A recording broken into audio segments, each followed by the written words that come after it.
ఈ బీజేపీ పాలిత రాష్ట్రాలలో ఏడ నిరాదరణ పాలైతలేవు గుడులు. సెక్యులర్ పార్టీలు ఉన్న కాడనే నిరాదరణ పాలైతాయి. గుడిలలో వచ్చిన డబ్బు నాన్ హిందూస్ కూడా పోతుంది.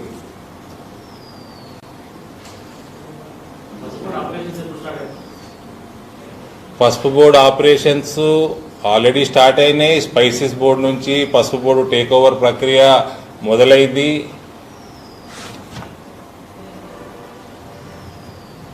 ఈ ఎక్స్పోర్ట్స్ మీద దృష్టి సారించడం కూడా మొదలైపోయింది. రానున్న కాలంలో ఎక్స్పోర్ట్స్ పెరుగుతాయి, ఆల్రెడీ పెరుగుతూనే ఉన్నాయి. ఇవాళ కూడా ఒక ఇంపార్టెంట్ పత్రికలో చదివిన నేను,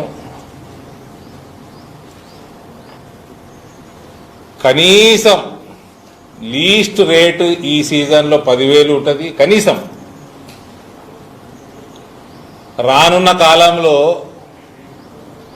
పసుపు బోర్డు మాట ఇచ్చి, లిఖితపూర్వకంగా మాట ఇచ్చి తీసుకొచ్చిన ఎంపీగా, భారతీయ జనతా పార్టీ కార్యకర్తగా, మోడీ భక్తుడిగా చెప్తున్నా, పసుపు రేట్లు 20,000 దాటే వరకు నిద్రపోయేది లేదు.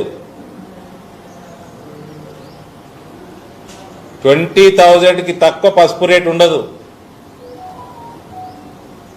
దానికి కూడా 2-3 సంవత్సరాల కంటే ఎక్కువ వ్యవధి అవసరం లేదు మాకు.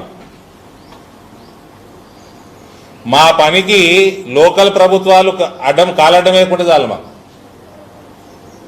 కోఆపరేట్ చేస్తే చేయండి, లేదా గమ్మున కూర్చోండి, రాజకీయాలు చేయకండి. మీ పార్టీలు దశాబ్దాలు ఉన్నాయి ఈడ.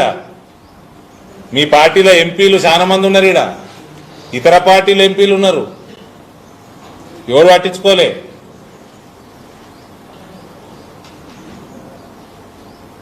మేము చేసే పనికి అడ్డంకి రాజకీయాలు చేయకపోతే చాలు. ఈ రేట్ వస్తున్నది, ఇది ఏం ఫస్ట్ ఇయర్ కాదు. ఇది పోయిన సంవత్సరం కూడా జబ్బు వచ్చిన పసుపు తప్ప వేరే పసుపు అన్నిటికీ 8,000, 9,000 వచ్చినాయి. లాస్ట్ 3 ఏళ్ల నుంచి పెరుగుతూనే ఉన్నది. సహకారం 0 రాష్ట్ర ప్రభుత్వం నుంచి. ఇప్పుడు వచ్చిన ప్రభుత్వం కూడా రాజకీయాలు చేయకపోతే చాలు. 20,000 దాటిచ్చే బాధ్యత నాది, భారతీయ జనతా పార్టీది, మోడీ గారి ప్రభుత్వాన్ని. మోడీ గారు ఆల్రెడీ పసుపు బోర్డుకి 400% ఎక్స్పోర్ట్స్ పెంచాలన్న టార్గెట్ ఇచ్చారు నెక్స్ట్ 6 సంవత్సరాలలో 2030 లోపల. ఆ టార్గెట్ తోటి పనులు మొదలైపోయినాయి. ఇంకో విషయం, పసుపు రైతులకి అమిత్ షా గారు 200 కోట్ల పసుపు రీసెర్చ్ సెంటర్ని స్థాపించడం జరుగుతుంది అని చెప్పిండు ఆయన.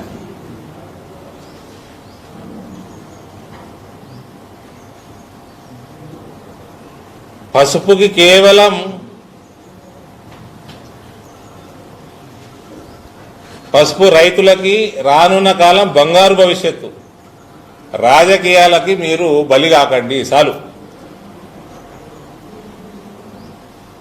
ఏ పార్టీడు మీకు హెల్ప్ చేయలే, ఏ ఎంపీ గట్టిగా బలంగా మీ పట్ల నిలబడలే. అది రేటు కానీ, అది బోర్డు కానీ. దయచేసి మీరెన్ని ఉద్యమాలు చేసిండ్రో అవన్నీ గుర్తు చేసుకొని రానున్న కాలంలో నరేంద్ర మోడీ గారికి మద్దతు ఇవ్వాలని నేను కోరుతా ఉన్నా. పనికిమాల రాజకీయాలకి దూరంగా ఉంటే మన పసుపు భవిష్యత్తు ఇంకా మంచిగా ఉంటుంది.